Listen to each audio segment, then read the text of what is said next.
Hi అండి, welcome to Usha's kitchen. ఈరోజు మీకు సింపుల్గా చపాతీలోకి ఆనియన్ కర్రీ ఎలా చేయాలో చూపిస్తాను. చేసుకునే విధానం: ప్యాన్ పెట్టుకొని అందులో 2 స్పూన్స్ ఆయిల్ వేసుకొని అది వేడయిన తర్వాత ఆవాలు, జీలకర్ర వేసి ఎండుమిరపకాయలు వేసి కొంచెం వేగనిచ్చాక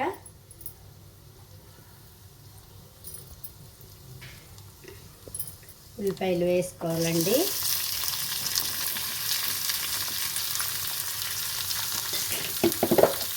కొంచెం కరివేపాకు కూడా వేసుకోవాలి.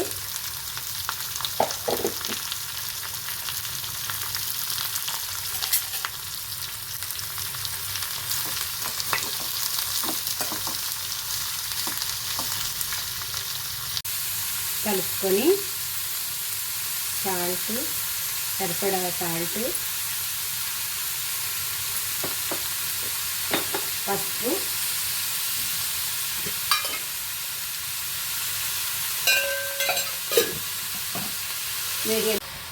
మంటని మీడియం ఫ్లేమ్లో పెట్టుకొని వేగనివ్వాలి.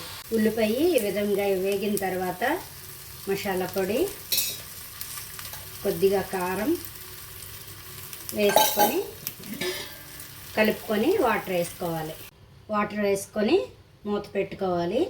అది దగ్గరికి అయినంత వరకు ఉడికించుకోవాలి. Simple and tasty onion curry ready. చపాతీలోకి చాలా బాగుంటుంది. మీరు కూడా ట్రై చేయండి.